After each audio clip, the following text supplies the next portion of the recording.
বিশ্বাসে মেলায় বস্তু তর্কে বহুদূর। বিশ্বাস জিনিসটা না থাকলে কোনো সম্পর্কই থাকে না। যেমন আমরা ঈশ্বরকে ডেকে থাকি, এটা সম্পূর্ণ যার যার বিশ্বাসের পরে। ভগবানের পরে যার যত বিশ্বাস সে কিন্তু তত ভক্তি সহকারেই ভগবানকে ডাকতে পারে।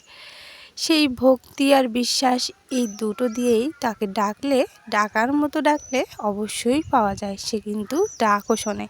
এটাও কিন্তু আমাদের মনের বিশ্বাস। সেজন্য বিশ্বাস করে যে জিনিসটা করা হয় সেটা সফলতা অবশ্যই। শুভ সকাল বন্ধুরা, তোমাদের সবাইকে অনেক অনেক শুভেচ্ছা ও ভালোবাসা জানিয়ে আমার আজকের ভিডিওটা এখানে শুরু করছি। তোমরা আমার সাথে থাকো আর আমার পাশে থেকে আমাকে একটু সহযোগিতা করে সামনের দিকে এগিয়ে নিয়ে যেও। তোমাদের ভালোবাসায় আমিও তোমাদের সাথে এগিয়ে যেতে পারবো। আমার চ্যানেলের নামটা তোমাদের সাথে বলে নিই, সুমিস ভিলেজ ব্লগ, এটাই আমার চ্যানেলের নাম।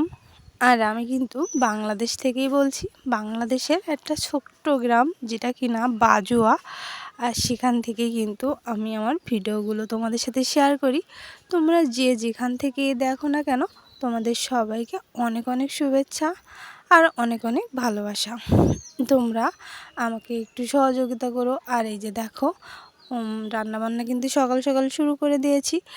আর বন্ধুরা, তোমরা যারা ভিডিওটা দেখবে অবশ্যই কিন্তু আগে একটা লাইক দিয়ে ভিডিওটা স্টাডি করো, তা নাহলে অনেক সময় কিন্তু লাইক দিতে তোমরা ভুলে যাও। আর তোমাদের একটা লাইক কিন্তু আমাকে ভিডিও করার উৎসাহ অনেকটা বাড়িয়ে দেয়।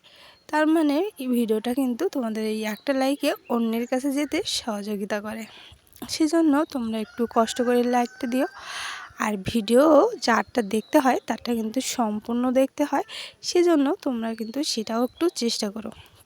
ভিডিওটা চালিয়ে দিয়ে চলে যেও না, ভিডিওটা স্কিপ করে দেখো না, তাতে কিন্তু সবার চ্যানেলের ক্ষতি হয়, যে দেখবে তারও ক্ষতি। আর আমি তো মানে আমারটা যদি দেখো তাহলে আমার তো ক্ষতি হবে। সেজন্য ভিডিওটা যতটুকু দেখবে সম্পূর্ণ দেখার চেষ্টা করবে। আর এই যে দেখো, আমি কিন্তু সকাল সকাল রান্না করে নিচ্ছি, শাক দিয়ে কাঁকড়া রান্না করেছি, আর ওইদিকে উস্তে দিয়ে আর বেগুন দিয়ে একটা শুক্তো রান্না করেছি, আর এইদিকে কিন্তু কসুরমুখী দিয়ে ট্যাংরা মাছ দিয়ে রান্না করছি।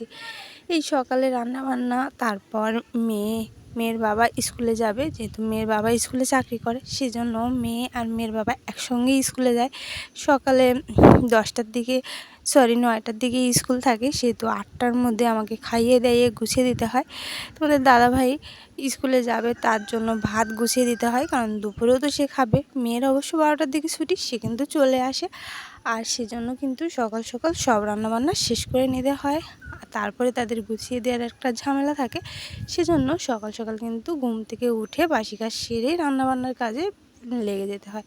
আর সেটাই করে নিচ্ছি। তারপরে দেখো রান্নাবান্না শেষ করে, আর যেহেতু সোমবারের ভিডিওটা তোমাদের সাথে শেয়ার করছি, আর এই সোমবারে বাবার পুজোটা করে নিই। আমি বাবাকে মন থেকে ভক্তি আর বিশ্বাস দিয়ে ডাকি, আর আমি মনে করি বাবা আমার কথা শোনে। আর সেজন্যই কিন্তু বাবার পুজোটা আমি এভাবে করে থাকি। সোমবারে উপোস থেকেই বাবার পুজোটা করে নিই, আর সেটাই করে নিচ্ছি। দেখো সকাল সকাল ফুল তুলে নিয়ে এসেছি, আর ফুলগুলো এত সুন্দর। এই ফুলগুলো অনেকগুলো এখন আমাদের গাছে পাওয়া যায়। মাঝে বেশ কিছুদিন ফুল কিন্তু গাছে পেতাম না, তখন ফুল হতো না। আর এই যে বেলের পাতা নিয়ে এসেছি, তুলসী পাতা নিয়ে এসেছি। আমরা যারা হিন্দু আছি যারা তো জানোই যে তুলসী পাতা ছাড়া কিন্তু পুজো সম্পন্ন হয় না। আর যেহেতু সোমবার, সেজন্য বাবার জন্য তো বেলের পাতা দরকার, সেটাই কিন্তু নিয়ে এসেছি। আর এবার বাসন কোসনগুলো সবগুলো পরিষ্কার করে নেব। আর পরিষ্কার করে নিয়ে তারপরে ঠাকুরকে স্নান করিয়ে ফুল চন্দন দিয়ে তাকে সাজিয়ে নেব। তোমরা সাথে থাকো, দেখতে থাকো আমি কিভাবে পুজোটা করে নিই, আর সেগুলোর মাধ্যমে তোমাদের সাথে শেয়ার করে দেবো। আর এই যে দেখো, জলশঙ্খ, আসমানপত্র, এগুলোতে জল দিয়ে নিয়েছি, তারপরে কিন্তু একটা করে ফুলও দিয়ে নিচ্ছি। আর ওইদিকে এই জগে জল দিয়ে পুজো করি ঠাকুরকে। আমাদের যেহেতু বেসিন নেই, আমরা তো গ্রামে থাকি, সেহেতু আমাদের এই গ্রামের দিকে কিন্তু এভাবে আমরা জল সংরক্ষণ করে থাকি। আমাদের বেশিরভাগ পুকুরে স্নান করতে হয়, টিউবওয়েলে কাজ করতে হয়, কিন্তু যদিও আমাদের এদিকে জলে কিন্তু প্রচুর সমস্যা, জলের মধ্যে কিন্তু নোনা থাকে, সেজন্য আমরা কিন্তু বৃষ্টির জল দিয়েই ব্যবহার করার চেষ্টা করি। বৃষ্টির জলটা ট্যাঙ্কিতে ভরে সংরক্ষণ করি আর সেটা দিয়েই কাজ করার চেষ্টা করি। আর এই যে দেখো, এটা কিন্তু বৃষ্টির জল দিয়েই ঠাকুর পুজোটা দিয়ে নিয়েছি, যেহেতু বৃষ্টির জলটাই আমাদের এদিকে একটা স্বচ্ছ জল। কারণ পুকুরের জলে সবাই স্নান করে, সেসব জলে তো পুজো দেওয়াই যায় না। আর কলের জলে যেহেতু নোনা থাকে, সে জলটাও ব্যবহার করা যায় না, সেজন্য কিন্তু বৃষ্টির জলটা দিয়েই পুজোটা করি। আর এইদিকে দেখো, আসমান এই যে তিলকের পাটাটা ভালো করে পরিষ্কার করে নিলাম।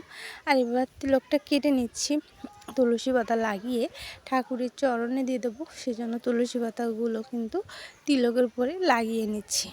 প্রত্যেক দিন কিন্তু আমরা সবাই এইভাবে পুজো করি। আর আমাদের সংসারে পুজো দেওয়াটাও কিন্তু একটা সংসারের একটা পার্ট, যেটা কি না প্রত্যেক দিন প্রতিনিয়ত আমাদের করতে হয়। এটাও যেন আমাদের সংসারের একটা অঙ্গ। যেহেতু সংসারে থাকি, সেহেতু ঠাকুর পুজো না দিয়ে কোনো কিছু করতে গেলে যেন কিছুই ভালো লাগে না। কারণ ঠাকুর পুজো দেওয়াটা হয়ে গেলে মনে হয় সংসারে অনেকটা কাজ হয়ে গিয়েছে। সেজন্যই ঠাকুর পুজোটা সকাল সকাল দেওয়ার চেষ্টা করি। তবে আমার সোমবারটাই সকাল সকাল দেওয়া পড়ে, আর বাকি দিনগুলো কিন্তু আমি একটু দেরি করেই দিয়ে হয়। কারণ সোমবারে তো বাবার উপোস থেকে পুজো দিই, সেহেতু সকাল সকালে রান্নাবান্না সেরে মেয়ের বাবাকে গুছিয়ে তারপরে কিন্তু স্নানটা আগে সেরে নিই, তারপরে ঠাকুর পুজো দিই।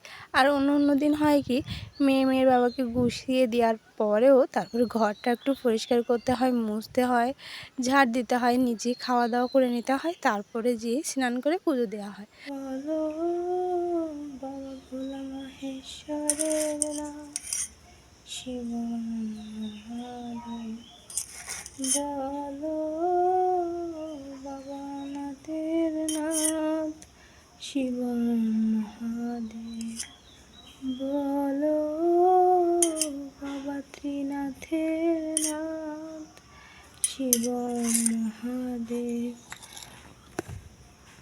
বলো বুম বুম ভোলানাথ, বলো শিব দুর্গের জগতের নাথ শিব মহাদেব, বলো বাবা ত্রিশূলধারীর নাথ শিব মহাদেব। এই সোমবারটা যেহেতু বাবার দিন, সেহেতু বাবাকে একটু মন ভরে প্রাণ ভরে ডেকে নিলাম। আর তারপরে দেখো, সকল ঠাকুরকে কিন্তু ফুলচন্দন দিয়ে সাজিয়ে নিয়েছি। আর ভিডিওটা বেশি দূর বাড়াচ্ছি না, এখানেই শেষ করছি। তোমাদের কেমন লাগলো কমেন্টে জানিও। ভালো থাকো, সুস্থ থাকো।